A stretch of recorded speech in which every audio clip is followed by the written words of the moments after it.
right, Corey Ackley, Hamilton Performance. How y'all doing this morning? So, camshaft. We're going to discuss camshafts today. What we're going to do is the center of the conversation is going to be the Andrews V472 camshafts. And then we're going to do some comparison from a physical standpoint to the 495 camshafts, to the 501s, and even a little bit of stock. And we're going to talk about the technical and the physical characteristics of those camshafts, talk about the pros and cons of installing the 472s. Are the 472s an option for someone that may not want to go to 495s, or are they option over 501s? And so that's sort of what we're going to do. We're going to have those discussions. I said from a personal standpoint, I've installed a fair amount of these over the years, and I run them in my bikes, or one of my bikes anyways, my cross country. And the only back-to-back comparison I've done when we talk about the smaller cam, so the 472s, the 501s, the 413s. So the 413s and 501s, those are your, direct installs, direct replacement camshafts. They all install pretty easy with no real thought process to valve spring installed height and things of that nature. So that being said, what we're doing here is we are now going to have a conversation on some of those more technical aspects of the camshafts, the pros and cons, the challenges that you have to go through to see if you can even run these camshafts. And then from there, we'll just make that determination. You can make that determination if they're there for you. Again, in back-to-back comparisons, the 501s to the 432s that I've done in my cross country, what I would say is the 472s lost a little bit of bottom end, below 2,700, they lost 3-4 foot-pounds of torque, and they picked up that torque, 5,200 and above, or 5,000 and above, somewhere in that ballpark. So is that enough of a consideration to say, hey, yeah, I want the 472s over the 501s, but we're going to talk about the hassles and challenges with that. The other thing we're also going to show about is how do those camshafts compare to the 495s? Are the 472s a viable option to the 495s, and some of the challenges and pros and cons with installing those camshafts? And so, that's what this whole video is going to be about. So strap in, buckle up, a little more technical than normal, but follow through and enjoy. Thank you.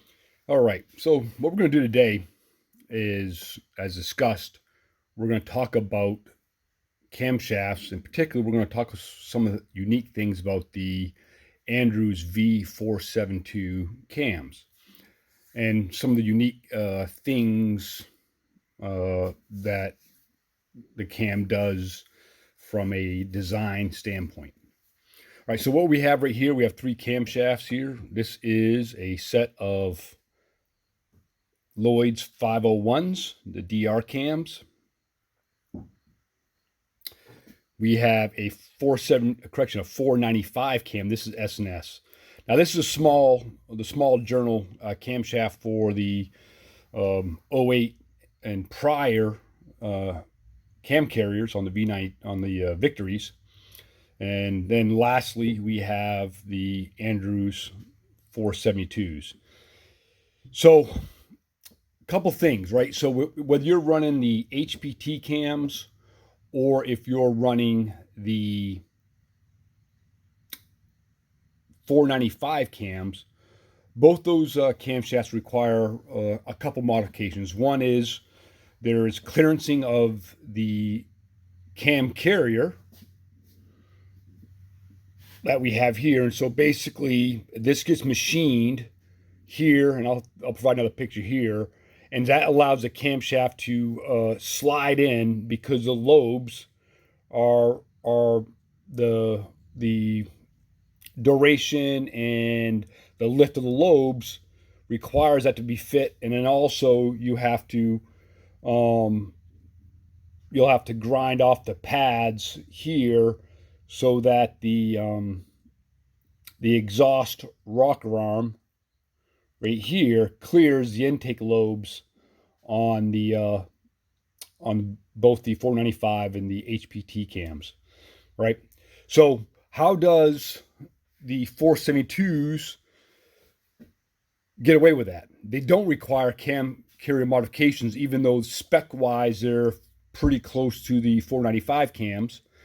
And they do that by what's called a reduced base circle. So if you look here, right, and here is the 472 camshaft. If you look on the back side here, right, this is what's called the base circle, the camshaft, and it runs the whole length in there. And if we see here, there's no lip at all, right? There's absolutely no lip. That is a reduced base circle. If we look at the 495s, right, we see that there is a distinct lip there. We can see it, right? So the base circle here is bigger than the base circle on the Andrews, and I'll show you also here on the 501 camshaft. So again, the 501 camshaft, we look at the heel, the back side of the camshaft. So there's the top of the lobe, and here's the back side. And if you see right here, there's that lip. See that lip right there? You can catch it, okay? That lip's there. Then we go back and look at the camshaft for the 472s, and we can actually see that this base circle is smaller. So what that allows to do, and it's very common, right? This happens on in automotive industries a ton. And so you'll have a reduced base circle camshaft, which allows you to have more lift and duration without the requirement of having other modifications to allow that camshaft to fit inside the engine block. Okay. Now, in the automotive world, we have adjustable rocker arms, and for our Victories, we do not. So how does that reduced base circle operate inside of the cam carrier, right? So in other words, as a smaller base circle, what that means is that your rocker arms are riding on the camshaft slightly different. And what that would happen on if you didn't do any other modifications, right? That reduced base circle, when the intake valve is, or any valve is closed, right? There would be a clearance issue. And so what Andrews does is they run lash caps. So let me move the camera here just a little bit, and we'll take a look at what we're talking about. So here is a lash cap, okay? And this lash cap sits on top of the valves. And that difference there is what takes up the clearance from the reduced base circle. So that way your valve train geometry remains the same. So that's how that's how Andrews does that. Okay. So when we talk about pros and cons, right? So when you look at running a HPT cam or the 495 cams, they all will require high lift valve springs. By and large, as a general rule, especially with 495 cams, you can get away with on the HPT cams and on the Andrews 472 cams with the stock valve springs if you measure the installed height properly. There may be enough clearance before coil bind to run those bigger camshafts. So with that being said, what we'll do here is I'm going to go ahead and pause the video. I'm going to set the cans up and I'll sort of show you what I'm talking about. Okay, what I've done here is I've put I've installed the camshaft in the cam carrier and mocked up on this head right here. And so what I'll try to do is give you a good angle to show the lash caps, okay? So what we see right here is that this camshaft's on top dead center, so that means all the valves are closed. And right here, that lifter, tappet, rides on top of the lash cap, and that's how it takes up the extra play inside of the camshaft to make up for that reduced base circle. So that's how they can get the longer duration and the higher lift that doesn't require cam carrier modifications. So now, disadvantages. So the advantage of the Andrews, we'll just compare them right now to the 495 camshaft because the specs are almost identical for those that are into camshaft specs. So the 495 cams are a 244 intake duration at 50 and a 236 exhaust duration at 50 with 0.495, almost a half an inch of lift. And then you have the Andrews V472 cams that have a 242 intake duration at 50 and a 238 exhaust duration at 50 with 0.472 lift. So a little bit less lift, and there's also a couple degrees less overlap on there. But so anyways, so those two camshafts are pretty similar in regards to the 495s. Again, to run the 495s in a late model cam carrier, the single piece that we have here, as we talked about before, requires modification to the cam carrier, and also you have to clearance the back side of the exhaust rocker arm to clear the intake lobes. Okay, so those are what has to happen there. And again, you have to run high lift springs. So that's the facts with the 495 cams. With the 472 cams, some of the advantages are does not require cam carrier modifications to the cam to physically fit inside of the cam carrier, and you're not required to clearance the exhaust rocker arm to clear the intake lobes.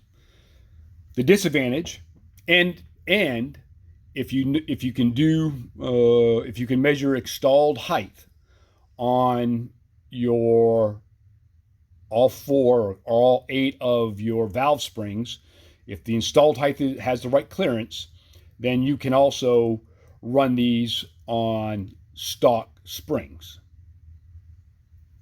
The disadvantage of these are the lash caps. So with the lash caps, everything's fine. And lash caps have been used for years. They're used on titanium valves. They've been used in factory applications. They've been used in race applications forever. But there is a potentiality that if you lost a lifter, right, meaning that the hydraulic tappet that this runs on, I'll show you one. Hold on. Okay, so here's an intake rocker arm. So this right here is what's called the, this is a hydraulic tappet, and that's what uses hydraulic pressure to maintain contact and the appropriate clearance on top of the valve. Okay, if this collapses, right, and it happens where these fail, and this collapses all the way down, there is potentiality that if that happens and this loses control of the valve because it collapsed, the lash cap could potentially come off if you had a lifter failure. And in that case, if the lash cap came off, then you'd have a lot of tapping noise, and potentially that lash cap could come off and go through the engine. So there are disadvantages with that. But so I wanted to give a comparison of the physical dynamics of how the 495s differ from the other camshafts and how they can run the lift and durations that they do without having cam carrier modifications. All right, so we're gonna transition here momentarily. Okay, so what we're gonna do, I'm gonna do a little show, and we talked about modifying the cam carrier. And so here, even though this camshaft right here is for the small journals, I want to show you a couple things. Is that if you look at even a stock camshaft, right? This is a stock camshaft. The front part of this is sort of similar in regards to the specs, right? Well, I want to show you why it requires cam carrier modifications in there. So with that being said, right, here is a cam carrier, And I'm going to show you why you need a clearance, because this camshaft won't fit in there, right, without some modifications, because I can't get both the lobes in far enough to slide a cam in. So that's why you modify the back side of, you modify this back side here so that you can tip that lobe down in there. And that's well past this bearing material. It's not bearing surface where the camshaft runs. And it physically won't fit inside there. And so that's why when you run the HPT cams or the 495 cams, it won't fit. But because of the reduced base circle, and even this side here, right, even this side right here is smaller than that of a stock or of, this base circle is ground down smaller. And what it does, it allows that camshaft to physically fit inside of the cam carrier, okay? And that's why you don't need any modifications. Now, I'll give you a graphic representation of that real quick. So again, here is the 472 cams, right? And this is one with the reduced base circle. And if you look, and here is a set of 501s. And let me orientate these so they're both oriented the same way. Okay. If you look, this is the 501. This is the 472s. This 501 lobe physically looks bigger. But in actuality, the specs of the ramp, the lift and duration, this is bigger, and it's because this diameter on the back side here is larger than this. And so therefore, it makes the whole lobe bigger, even though in actuality, this lobe provides more lift and more duration than that. But you can see the size. And what I would say is look at these two areas right here, right? This is the sides of the camshaft. And you look how much bigger this small 501 cam looks compared to this big duration and lift cam. And that's why they are able to physically fit inside the cam carrier without cam carrier modifications. Again, not making any recommendations on what camshafts you should run. This is just a video sort of showing you some of the physical characteristics differences between the 472s and then obviously the 495s or HPTs or even the 501s. Okay, we'll transition. Another question that gets asked all the time is, hey, can you run the 472s in my bike? Because I've run the 472s. I've installed a fair amount of 472 cams.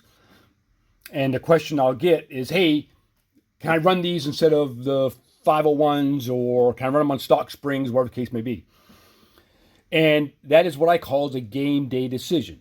And the reason being is because what you need to do is you need to know your valve spring installed height.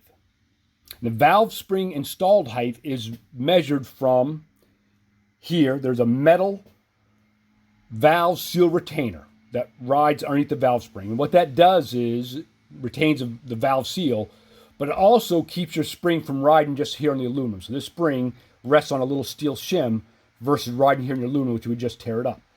So from the top of that, right there, to the bottom of your retainer. Okay, so this is your valve spring retainer, and inside of there is your locks. That distance from here to here from the factory can vary by a fair amount. So the installed height from the factory is 1.346 to 1.425. So again, from here to here, from the factory can go from 1.342 to 1.425. If the installed height is anything tighter than 1.38, then you cannot run the 472s. You'll reach coil bind and have a valve spring failure. So basically, coil bind on these, right, is when you take this spring and compress it all the way down. So this is a stock valve spring. So if you were to compress this all the way down to all these coils we're touching, that's called coil bind. And so if you reach coil bind before the camshaft has reached full lift, then something will break. Something has to give. All right. So that being said, coil bind averages between 0.855 and 0.860. I've taken probably 7 or 8 of these and measured coil bind. That's where they fall into. So we'll use the high side of 0.860 is your installed height. So you want your installed height plus with a beehive spring about another 40 thousandths of clearance, all right, for heat expansion. So with that being said, you take your installed height of whatever you measure. And so this case, we'll say with 1.38 is our minimum. So if the installed height on all your valves are greater than 1.38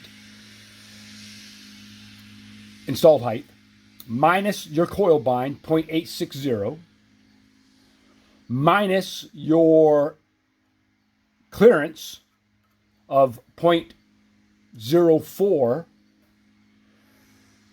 that you would be able to run a camshaft of 4.482, which gives you another margin inside of that 0.472 lift on the 472 cams. Okay, so that's the deal. So that's why when people say, "Hey, can I run 472s?" Maybe you can, maybe you can't, because you got to measure each one of these installed heights.